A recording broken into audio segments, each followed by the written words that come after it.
Okay, I was not going to do this year, but one of the first things someone said to me when I got here, can I be the? So we will be doing it again this year. This is audience participation. And who will pay the rent? We have some new participants, and we have some people who have experienced this before but are in new roles.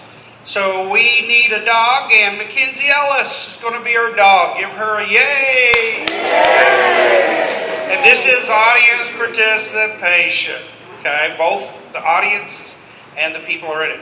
Our cat will be Caitlin Bell. Yeah. Our chair will be Nathan. Yeah. You're getting demoted, right? He's been the hero, he's been the villain, and he's the chair. Although we had some pretty good jokes there, except that one. Our table will be made up of Eric and Bryce. Grandma will be my Becca. By the look on her face, you can tell she didn't know. We need a couple trees down here in the forest. I'm going to say this wrong. Zarin? Did I say it right? Close.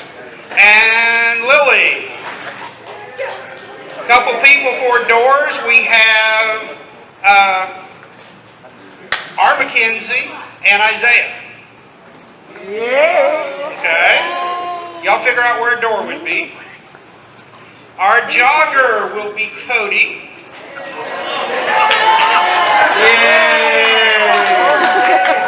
I had to pick the most athletic person around here. Just below myself. Penelope this year will be my Caitlin. She's with us for about a week. Told her if she wants a ride home back to Washington. Penelope is our damsel in distress in our story. Not a dress, distress. Our hero, our Dudley Do-Right, will be AJ. Yay. And of course, we need the villain. Yeah. Okay. So when we have the hero, you always say what? Yay! Yay! And when we have the villain, we say? So who would make a good villain? See, because every year I try to have new volunteers. I have heard a really good choice. I didn't do this. So don't blame me, Rusty. Oh, really? Okay, Samantha, I'm going to steal Nathan. He has the look of a villain. I didn't volunteer. Okay, trees, figure out where you're going to be. You don't want to be too close together. People who are people, come here. People who are people, come here. A little farther apart, please. Now, when you speak, you have to say and do what I say. Okay? And people who aren't people, you have to do and say what I say. Or you have to do Lily. Speak real loud. Overact. It's no fun if we don't overact. Okay, here we go. As our story opens, we find ourselves in a densely wooded forest. Okay, this is a New Mexico forest. Lily. Can't say West Texas forest because we'd only have one tree. As our story opens, we find ourselves in a densely wooded forest where the lovely Penelope, you have to remember who you are, is picking wild blackberries while whistling a merry tune.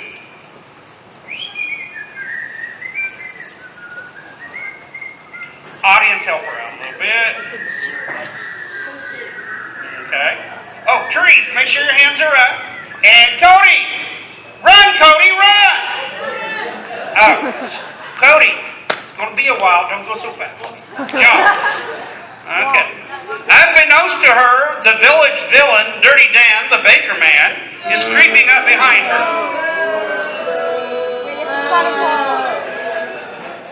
He grabs her gently by the shoulders, puckers up, and tries unsuccessfully to steal a kiss. She screams long and loud. The villain covers his mouth with his hand as she screams. Her mouth. She turns and slaps the villain's hand and says, "Oh, no, you don't." She screams and beats his head. While trying to avoid the jogger, he marches her around the trees 3 times.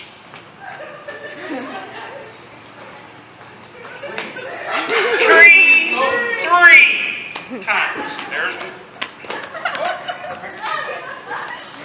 1.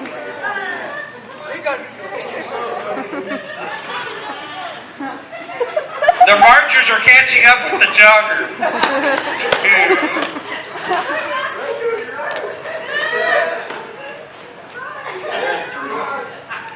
And they exit. End of scene 1. Give them a round of applause. Trees up! Run, Cody! Meanwhile, back at the ranch, the dog is playing outside. Outside would be outside. You can be out there if you want. The cat is sleeping underneath the table. Penelope's grandmother is sitting on the chair, stirring some cookie dough batter, which is on the table. Ooh, they did good this time. The old dog enters the house and barks at the cat.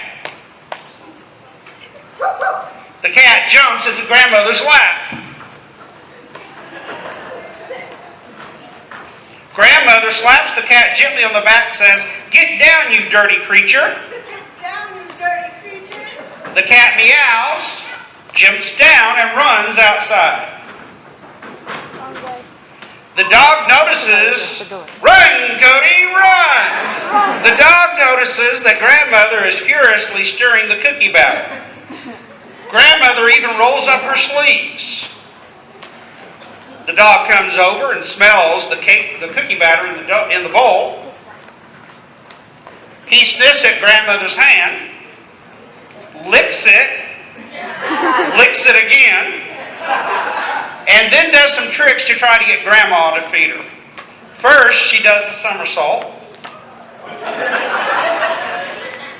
then a cartwheel, then chases her tail, then sits at grandma's feet and whines.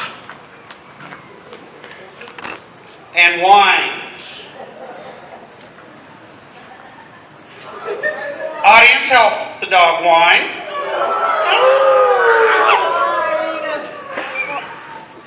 What? Okay. Run! Everybody! Run, Cody, run. Grandma throws some cookie batter in the air and the dog runs and catches it in her mouth. Then she pats her on the head. He wags his tail happily and goes and lies in the corner. Trees up! Trees up! Just then, Dirty Dan, the banker man, enters the room, still holding Penelope's arm. Y'all, you know you're supposed to walk through the door? It's a dog door.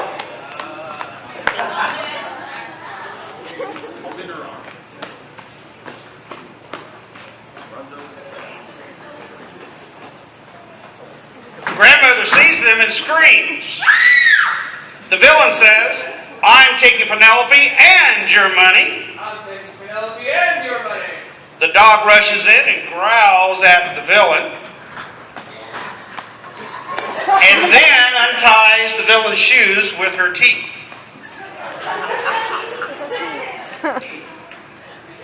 Penelope faints and falls to the floor, landing on her back. The dog barks at the villain and then goes to Penelope. He gets right up in her face. Do you know what's coming next?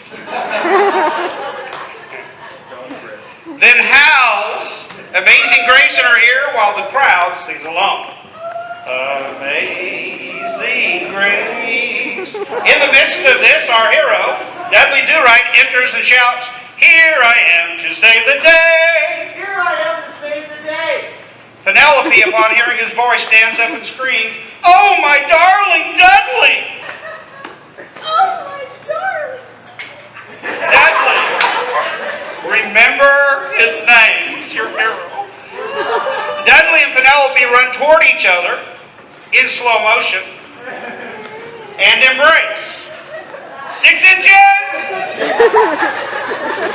Dudley looks into her deep blue eyes and says, "I love you, my poor, precious Princess Penelope." I love you, my poor Princess Penelope. No, my poor, precious Princess Penelope. Penelope looks deeply into his eyes and says, "I love you too, I love you too. my dear, darling Dudley Do-Right." My dear darling Dudley Do-Right. Trees, make sure you're doing good. Hey, Cody's running. Say, good job, Cody. All of a sudden, Dirty Dan, the banker man, picks up the chair and throws it at Dudley. The chair cooperates. The chair knocks Dudley to the ground. Penelope faints and falls on top of the table.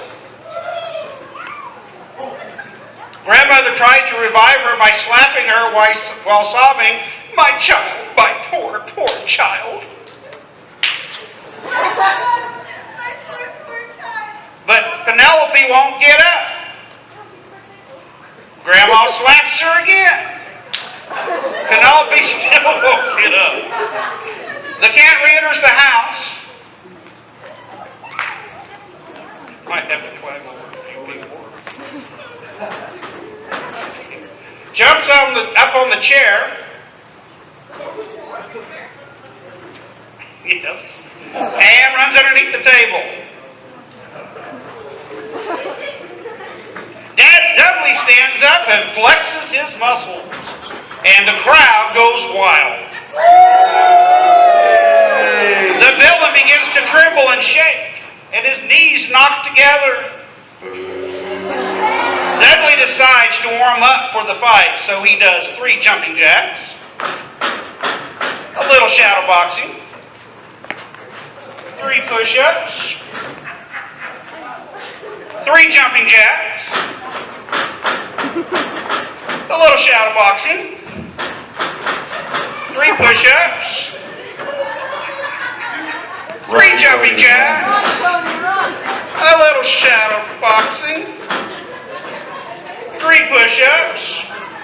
But on the 3rd push-up, the villain sneaks over, seizes the opportunity, and hits Dudley on the head. Dudley falls to the floor unconscious. Just then the cat scratches the dog's nose. Then the cat and dog have a fight on top of Dudley. The fight continues under the table. They fight around the chair. They fight on top of Dudley again. The dog chases the cat outside. Just then, the table collapses under Penelope's weight and falls to the ground. Penelope remains unconscious. Granny shouts, you vengeful, vicious, violent villain." You vengeful, vicious, violent villain. She goes over to the villain and punches the villain in the stomach. He doubles over in pain. Granny kicks him. He straightens up. She punches him again. She kicks him. She punches him. Kicks him. Punches him. Kicks him. Punches him. Finally, Granny kicks the villain out the door. Of the Way wall. over there. The villain shouts, "Foiled again! Foiled again! But But I'll be back!" I'll be back. End of scene 2. Give them a round of applause. Trees up! Trees up! The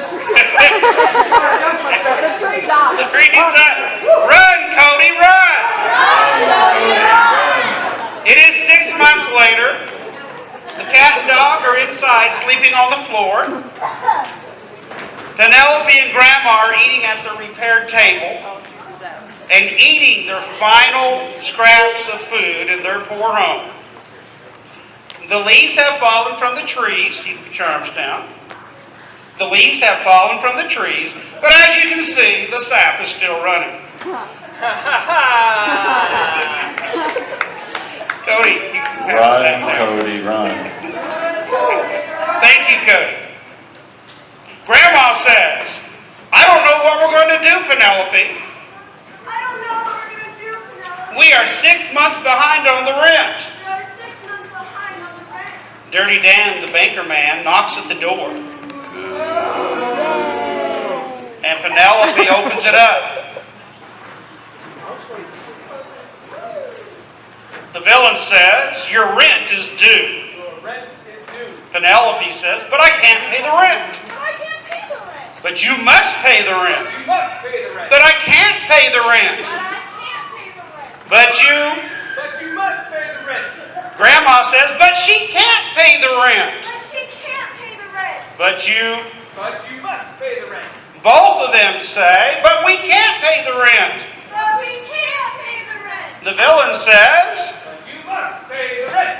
everybody, including the cat, the dog, the doors, the table, the chair, and the audience says, "But she can't pay the rent." And the villain says, "But they must pay You the must pay the rent. The hero enters and says, "I'll pay the rent." I'll pay the rent. And the villain says, "Foiled again. Foiled again. But But I'll be back." I'll be back. Penelope says, "My hero."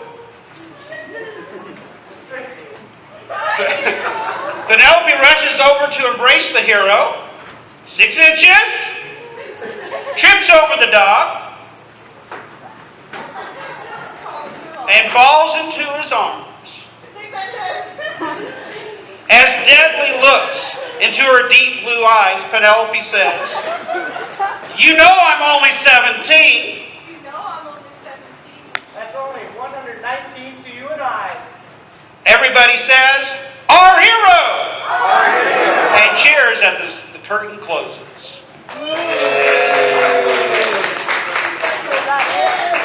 Thank you very much. Everybody take a bow.